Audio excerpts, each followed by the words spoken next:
G'day Fools, I'm Scott Phillips, the Motley Fool's Chief Investment Officer here in Australia, and welcome to another Motley Fool Stocks in Focus video where we take the companies that you own or you care more about, want to know more about. We figure we'll give them a foolish twist, run our eye over them and tell you what we think. This week, I'm joined by Drew Flowers. G'day Drew, how are you? G'day Scott, thanks for having me as my debut. It's long overdue, can I say? You have been on our Stock of the Week video before. If you haven't checked those out before, fools, check out last week's Stock of the Week video on Ike GPS. There's a bit of a hint. Just go to YouTube, go to our YouTube channel and type in Ike, IKE GPS, or just simply search Motley Fool Ike GPS on the YouTube search bar. All right, bit of an ad there. Let's go to today's video, Matt. We're not talking about Ike GPS. We're kind of going to almost the very, very opposite end of the market cap spectrum. There are smaller companies out there than Ike. There are bigger companies than this week's company, but not by much in either direction. We're talking about Westpac Banking Group. I'm old enough to remember it as the Wales Bank and even the Bank of New South Wales before that. It's changed shape a few times since then, mate. So tell us about the Westpac of today. Just kind of sum up the bank's operations for us. I was going to say, I didn't think you were quite that old, but Be kind. Bank of New South Wales was founded back in 1817, so it's been around a long time. And you'll see this with banks sort of all over the world. Some have been around for hundreds of years. And then as sort of the banking market consolidated in Australia, they acquired a bunch of banks and they merged with the Commercial Bank of Australia, 1982, and became Westpac. And so I think today a lot of people would know the consumer sort of franchises that they have, but they're not operating across a number of different brands. So people would know Westpac, but they've also acquired St George, Bank of Melbourne, Bank SA, Rams, and then on the wealth side they've also got BT. So this is the consumer and business banking, which is about 70% of the business, a little bit more, a little bit less depending on the year. Then they've got they're in New Zealand as well, which is another chunk of the business. And then they have a very small institutional business. It's predominantly a consumer and retail bank. And they've got about 22% market share in Australia, a little bit less in New Zealand. That's sort of heck of a story. Yeah, guys, it's a heck of a story, mate. That sort of story of consolidation. Again, you say I'm not that old, and I appreciate you saying so, but I do remember my old man going to the Wales Bank and going in with him. I can vividly see the very, very, very long desk, and there must have been, I'm going to say, a dozen teller windows. It was really long, skinny bank. You walk in the front door, and down the left-hand side were these rows, just desk after desk after desk, like one long bench, right, with the security screen. Just one of those things that sticks in your mind's eye. But I also remember, I'm going to say maybe 8 or 9 different banking institutions in my main street, my local suburb where we used to do our banking and shopping. And that consolidation story really, as I say, probably started in the 1980s, early 80s, kind of to today, where we have got 4 banks that are, depending on how you measure it, somewhere between 80 and 95% of the banking market. It's been a story of consolidation, which I imagine is part of the story of growth. Yeah, absolutely. If you think about the way that a bank kind of operates, it essentially grows with the economy. People want to borrow more money, and sometimes they borrow sort of too much, let's call it, and sometimes they borrow a little less. And over time you have this, but more or less the lending grows with the economy, with the kind of nominal GDP. So you'd be surprised that banks can grow faster than 4 or 5% per year. But then, of course, you can take a little bit of market share, and also you can acquire other banks to increase your market share. And I don't think these days we're seeing too much change in market share between Commonwealth, Westpac, NAB, and ANZ. Maybe Commonwealth's taking a little bit of share. Maybe NAB's losing a little bit of share. But I think Westpac's more or less sort of keeping their position since they acquired that extra market share by buying these other banks, and particularly in sort of areas where they weren't originally. So you're in New South Wales, where the bank kind of founded and grew in its early stages. Then, of course, they acquired things like Bank SA in South Australia and Bank of Melbourne in Victoria to kind of expand their geographic footprint. It makes sense. That multi-brand strategy is interesting to me too, mate. I I'm a big fan of two brand strategies, generally speaking, whether it's Qantas and Jetstar, or I used to work for the vitamin company Blackmore. So having two brands there, it lets you do some different things. And I wonder to your view on that, because obviously multiple brands is multiple overheads. It's a hassle. Someone in the bank saying, can we just simplify the thing down to one bank? It'd be so much easier. Someone else saying, well, actually, hang on, we've now got in New York has four different offerings. Now, yes, they are regional to some degree. So maybe it's really two brands per state, maybe is why you might think about it with SA Vic and New South Wales, St George, of course, being largely New South Wales Bank, not only, but largely New South Wales Bank.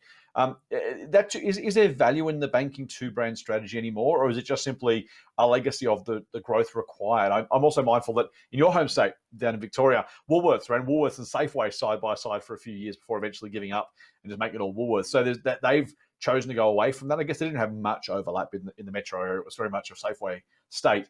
Is there value in banking in a second brand?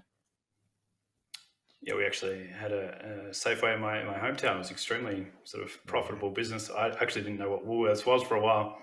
Yeah, that's right. Um, I think there is, and I think seemingly from the outside, the way that they run it is they kind of join, St George, Bank of Melbourne, and Bank SA, and kind of run an individual platform. I know it's particularly like that on the credit cards. If you apply for a credit card with any of those brands, the application system and the way that it operates, they're sharing the same platform there. Oh, okay. I didn't know that. Yeah, so I definitely think that it does appeal to certain. You can run certain marketing campaigns. You can offer certain products. For example, the Bank of Melbourne, St George, Bank SA credit cards are generally tailored to a lower income, less documentation required. So if you've started a new job, for example, versus there are other credit card companies where you need to have a minimum of 6 months of pay slips or 2 years of private business income or something like that. So I think that there are always opportunities to target certain segments of the market, particularly in lending. And generally, people like to have their kind of lending and transaction accounts in the same place. So it makes sense to kind of, if you're getting, doesn't matter how you're getting them, but once you do, you expand that across multiple products in the same location. So I think to some extent it does outweigh the extra cost that you have from operating multiple platforms. Mate, I've taken you to a massive rabbit hole. My apologies. What else have you got to tell us about Westpac the business? Sorry. Yes. Okay. So as it's a sort of a consumer and a business sort of banking bank rather than an institutional bank or an investment bank or the other types of banks, most of the money it makes is from what they call net interest income. And this is the difference between what they pay you on your deposits, which today is not very much, and what they charge you on your loans, which is also not too much these days. But this kind of spread between those two numbers is how they make 80% of their money. On the rest of it is basically things like late fees on your credit card, application fees on your mortgage, some wealth management stuff, some insurance, and a little bit of trading in the institutional bank. But basically, it's a standard take in deposits, lend out money, earn the spread kind of bank. And that makes it sort of easy for people to understand. Banks have been something of a whipping boy for years, mate. The idea of the RBA putting rates up, banks go up, down differently. That's probably partly true to some degree. Now, banks are certainly among the most profitable in the world. We might talk about that in a little bit, I imagine.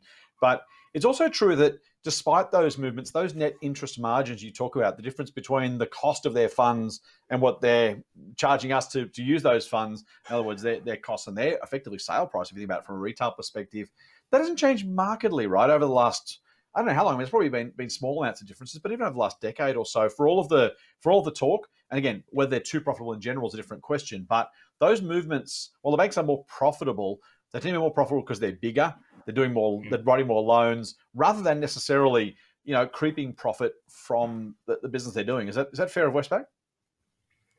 Yeah, so I think you've made a good point about the stability of the business, and if that's when you look at the historical financials over kind of a 10-year sort of numbers, that's the way I generally look at things, 5 years or 10 years. And here we're looking at really stable numbers. You look at their metrics such as return on assets, around that 0.9 to 1%, very stable. Return on equity, 13 to 15%, very stable. Net interest margin, as you say, I think this one's in that sort of high ones, a bit lower than 2%. I think one thing that does give them a little advantage over potentially some international banks is that the mortgages are variable interest rate in Australia. And so they can kind of manage what we're paying versus what we're getting. Whereas, in the US, for example, mortgages can be fixed rate for 25 to 30 years. And so the changes in the interest rate levels can have a kind of a bigger fluctuation there. And also banks like CBA and Westpac in particular, a large portion of the loan book is mortgages rather than credit cards and other stuff like that. But again, a lot of those also variable interest rates. So I think the variable nature of them it makes it a lot easier to manage. Are they making a little bit less money because interest rates are lower? Yes. But does that drive a little bit more lending? I think it does as well. Yeah, it's a nice way to summarize it, mate. Thank you. Also mindful, I guess, that you mentioned credit cards. I don't remember the last time a credit card interest rate came down. So I got to imagine they're creeping a couple of percentage points on that over the last 5 or 6 years as, I don't know, there's still cards out there where you charge 18, 20, 24, I think 24.9% is the highest I've seen. I assume that's still current. But look, that was always $1 squillion in percentage margin anyway when rates were high. Well, rates are even lower and those credit card interests they're charging us haven't changed much. That's going to be a reasonably profitable part of their business, I assume. Yeah, absolutely. If you look at credit cards in general, the margins that they make there are, as you say, phenomenal. On the other hand, though, the risk that you run is that it's got no collateral against it. It's not secured against a property or anything. And so in the event of sort of economic stress, people don't pay their credit card. And there's really not a lot the bank can do about it. I mean, yes, they can. You can get poor sort of credit history, which will impact your ability to borrow again. Yes, in extreme circumstances, they can come and repossess goods and so forth. But it's not like in mortgage lending where people are really motivated to continue paying their loan, and also a really good secondhand market for reselling the property if it ever comes to that kind of extreme situation, which the banks generally try and avoid. I want to get back to that actually, because that's an interesting. Over the last 12 months, we've seen massive changes there. Just on credit cards, it's worth saying, of course, I asked the question from a consumer's perspective. From an investor's perspective, credit card consumers are largely what we would call inelastic, right? We don't easily change credit cards, and we should, right? If you think there's a card out there with charging 11% interest, and there are still card holders paying 20, 22, 24% interest, literally you could halve your interest bill just by changing cards, and yet most people don't know they can, don't know how to, can't be bothered. That's a pretty attractive business if you're any sort of provider and your customers are just so unwilling to actually go and get a better price from somebody else. That also talks to the stickiness and the profitability of those businesses. Yeah, absolutely. I'm shocked, and there are products. We're in no way financial advice, but an interesting product that I think is these balance transfers where they actually offer you a period of 12, 24, even up to 36 months of no interest, sometimes with just a nominal fee. I'll avoid naming names so that there's no publicity, but if you have an existing credit card or personal loan or something where you're paying these 15 to 20% rates, it's really it can get you out of a lot of personal stress by switching to one of these products for a period of time. But then, as you say, it doesn't seem that enough kind of people are doing that. And then even if they did, they'll then stick with that provider. But there's a lot of talk generally about fintechs, and I guess we'll get onto this later, in the risks about all these new technology companies and are people moving away from banks. But in general, people don't switch banks. Yeah. Despite the very real financial incentives to do so. Yeah, I think I've seen on average people will switch where their main transaction account or where their pay goes in every 10 years. Wow, there you go. That's longer than most people have software, which is interesting because we talk about software companies and their reliable recurring revenue streams. In this case, the banks feel like they're almost software 1.0. Mate, let's go back to housing for a second, because I was going to say the GFC. For some reason in my head, I'm that old that when I think about a global market crisis, I go to the GFC instantly rather than COVID. The COVID recession. the COVID market crash we went through, the last 12 months, or now 18 months almost, since the beginning of that, has been a fascinating time. I think to some degree, because between the banks and governments, it's almost like someone kind of took the scales from their eyes in terms of what it was possible to do to manage a loan book in a way that didn't create or exacerbate the financial stress that the system was under. And it fascinates me because I'm old enough, as you can already mention. Thank you for mentioning that. All you blokes keep mentioning how old I am, by the way. I'll get you back for that one day. In the olden days, back in the old days when TV was in black and white and we were horse-drawn buggies, when there was financial stress, the banks would go, oops, you can't meet your repayments. Okay, well, we'll take your house. Thanks for coming. And that feels like they're doing it for their own sake. But Westpac almost went broke in 1990, 1991, rescued by Kerry Packer of all people. This is kind of, this is not ancient history. This is relatively modern history, at least for those of us with a few less hairs than the rest of us. It's one of those stories where, that was the problem back then. Fast forward it to 2020, and the banks effectively together and as a group and with the government effectively avoided that entire saga by saying, actually, rather than foreclosing on people, rather than creating this sort of problem for ourselves, why don't we just decide to defer some repayments for 6 weeks, 3 months, 6 months? Let's give people some extra time. Sometimes they capitalize the interest, sometimes they didn't. So they're not necessarily doing it purely out of charity. But it's almost like the sector learnt there was a better way to do business all of a sudden, which kind of was staring them in the face for the last, well, I don't know how many 100 years, but maybe since 1817 for Westpac, as you say. But certainly for, in recent living memory, it's not been something that was ever done. It feels like all of a sudden they've realized there's a different way of banking. Yes, that's a good point that I hadn't really thought about it that way, but it's certainly,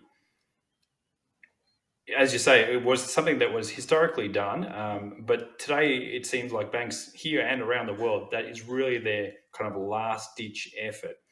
I think there are a few kind of anomalies during sort of the pandemic extreme situation that we were in.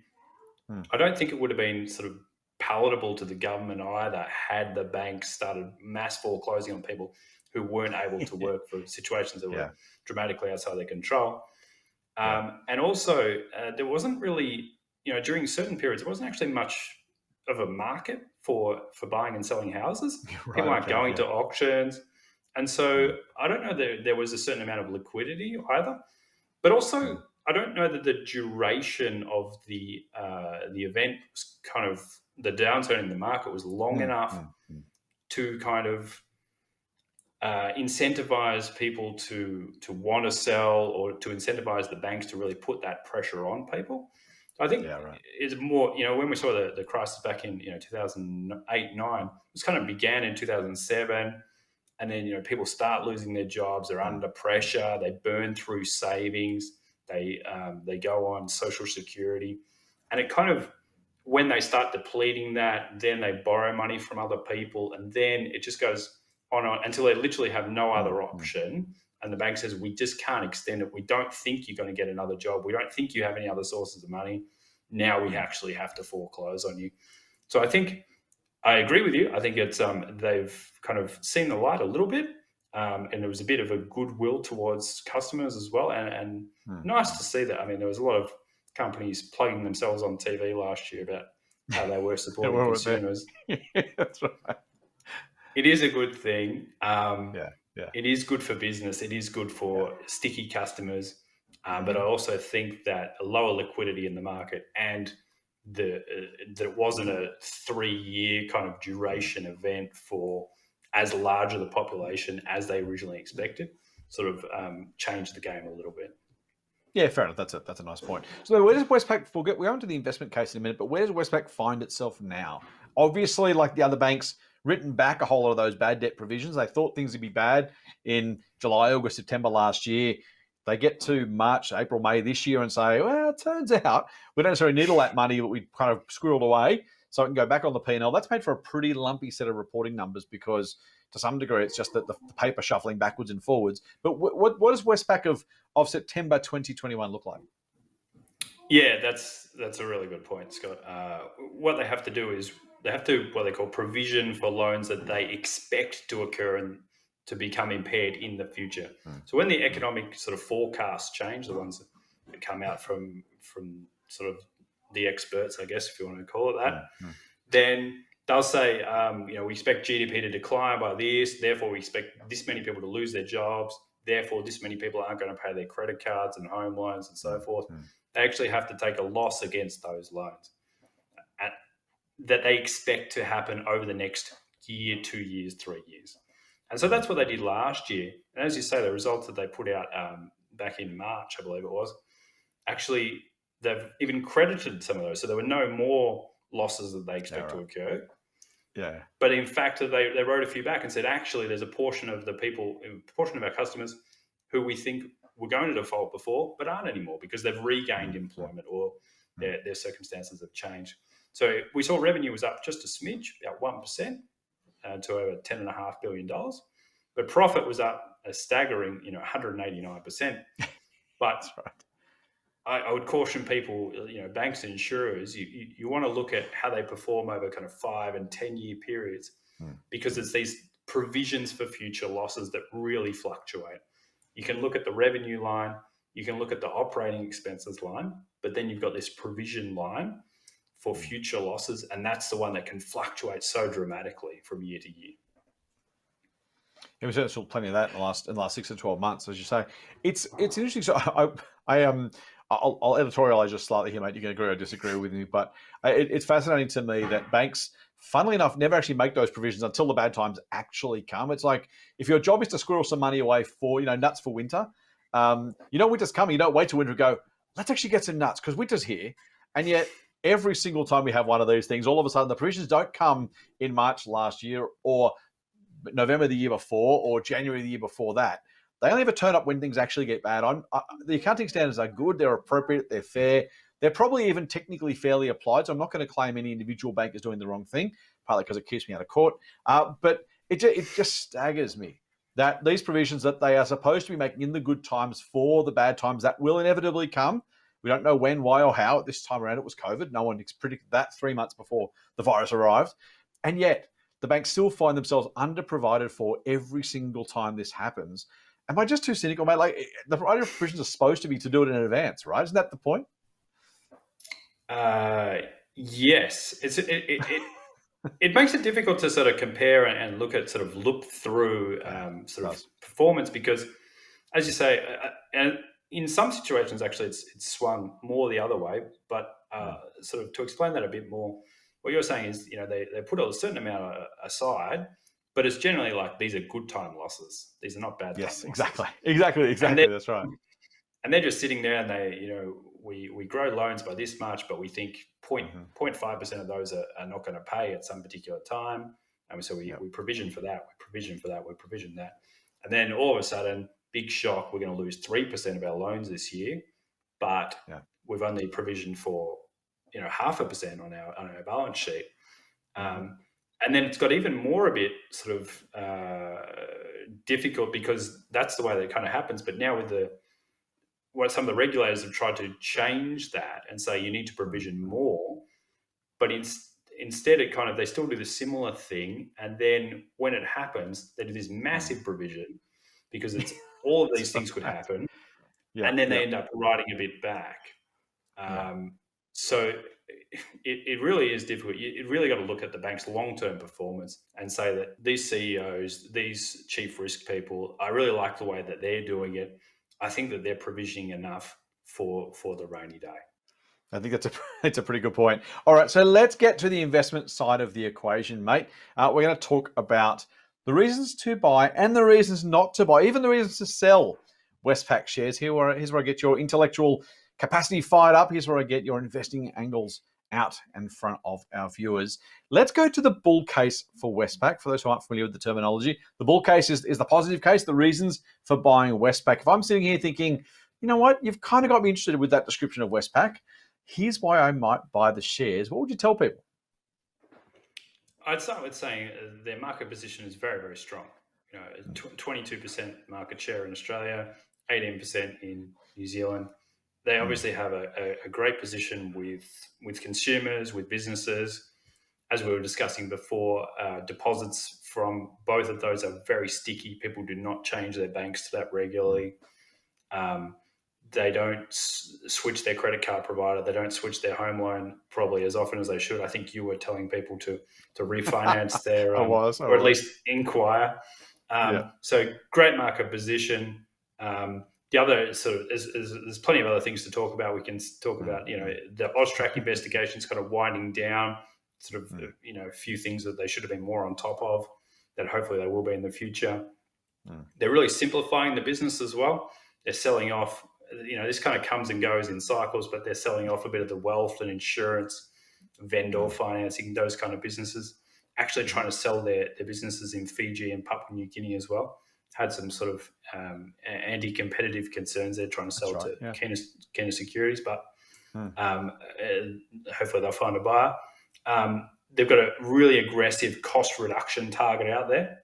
So they're trying to get under $8 billion in costs in FY24, sort of on a run rate basis. And the way this happens in banking is lower branch numbers, of course. They like to close branches, but also smaller branch sizes.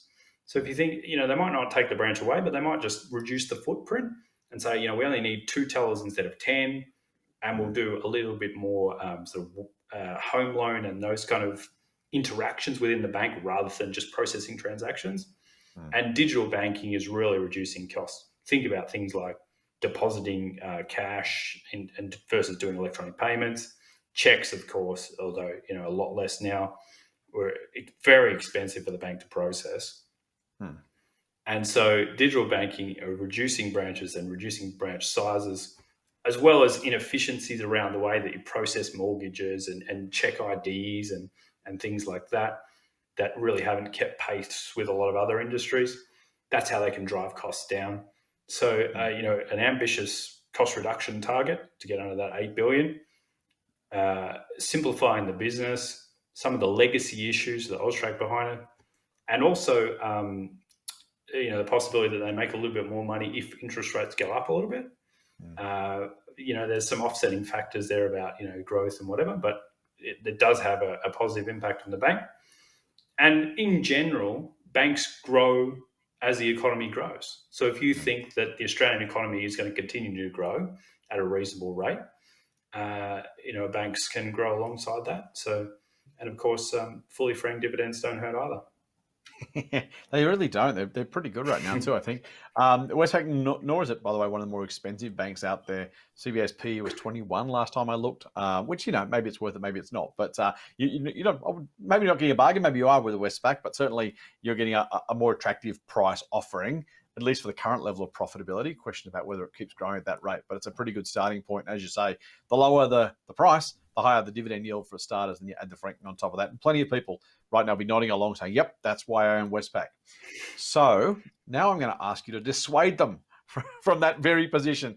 I'm going to get you to convince them to open up their brokerage account and sell their Westpac shares. We will get to the balanced answer in a minute. We've done the bull case. Let's do the bear case, mate. If I held my Westpac shares right now and you're like, Scott, you've really got to sell them, dude, and here's why, what would you hit me with?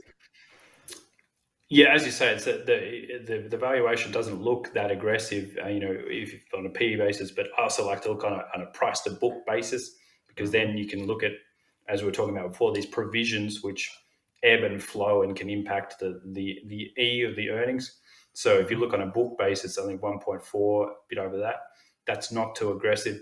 The problem, or the major concern, is housing prices. I think Westpac has a really strong position in mortgage lending, and you say, yes, the economy can continue to grow, we think so, but can house prices continue to grow at high rates from this point for the next 5-10 years? Not the next 6 months or 12 months or something, but we're talking these longer time frames. Or at some point, is there going to be kind of a rebase, or are they just going to plateau, something like that? And so I think because at the end of the day, they're lending the amount of money, or 80% or 70 to 80% of the amount that people are using to buy a house. So the higher the house prices, the more they're lending. That's right. And if it goes the other way, it's not so great. So that's definitely a major concern, I would suggest, in terms of if they actually lose money on some loans that go bad. But also, I think the bigger concern is just the level of growth from this point forward. Of course, you've got some competition from alternative sort of fintechs, I guess you want to call them, financial technology companies, particularly in the buy now, pay later space. And so this is really impacting the credit card business. And so, business like Afterpay, and there's all sorts of ones now, Latitude Pay. There's a whole list if you open your favorite retailers. And as we've said, the credit card business is very profitable, quite sticky, but this is an alternative. Some people are going to use both. They're going to use buy now, pay later with their credit card, but some people won't. And any business that's trying to attract deposits away from the bank, that's a real risk. The deposits are the real core driver of the bank, and you don't want people starting to shift their deposits away to these alternative financing providers. So I think they're the main concerns. And then, of course, banks are heavily regulated these days. They're told how much capital to have. They're told how to provision for loans. They're told what criteria they have to use to evaluate credit standards for people borrowing money. So any further regulation could significantly impact their profitability. And of course, if there are any more uncoverings of breaches of anti-money laundering and that sort of thing, they can have some pretty sizable one-off impacts as well. So I'd suggest those are the main risks. All right, you had me across the line, and you're pushing back across the line. I'm not sure whether I'm going to buy or sell at the moment. I don't have Westpac shares for the record. Do you own Westpac shares? Let's get that disclosure out of the way. No, I don't. No. There we go. All right. So the virtual drum roll. Let's get to your thoughtful, justified opinion, your balanced opinion, your intellectual powerhouse. As I said, you've brought to bear on the Westpac share price, and you've said there's reasons to buy it. There's reasons maybe you want to sell your shares. What do you reckon, mate? From here, is Westpac an outperformer? Look at, say, 5 years and say this time in 2026 that we're sitting down here, has Westpac beat the market from September 2021 to September 2026, or do you reckon it's lagged a bit and the market's actually won the race? Yeah, it's a nice one to talk about in a balanced way, I guess, because that's where I'm kind of at. But I'd say no. I'm erring more towards underperforming than outperforming. Okay. I think. Tell me why. I think the cost target's aggressive, and if they hit it, that's fantastic. But it really is a substantial. You're going to take $2 billion in annual costs out. I'd like to see them hit that. I don't know whether they will. Will they hit it? 2 years after that, maybe. I think that there are always one-off surprises in the economy, and I think sort of the longer that goes, over a 5 or 10 year horizon, there's always a chance that something pops up that's unexpected, whether it's in the housing market, whether it's in the specific business lines, and I think where house prices are, I think could they grow significantly from here over the next 4 or 5 years? I'm cautious on that. And I also, if you look at their balance sheet, one thing that sort of concerns me a little bit is that they've got loans to deposits. So they have significantly more loans to deposits, about 18% more, which means that it's really difficult for them to grow the loan book unless they keep growing deposits. Yeah, right. And they have to get this money from somewhere else, and they don't sort of dictate the terms on that, so that can impact their profitability as well. So I'd much prefer a bank that was at 100% or lower. So on balance, I like the opportunities. I like what the strategy is at Westpac, but whether that will deliver a market beating over the next 5 years, I'd be more willing to say no rather than yes. Very good. Thank you, mate. Let me put some words into your mouth. I think what you're saying is good business, possibly even a great business, not a good enough price given the headwinds the business is sailing into. Is that close?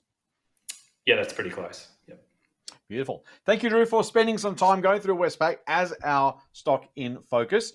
Phils, make sure you do subscribe to this channel while you're here. Click the little subscribe button just below me, somewhere down there.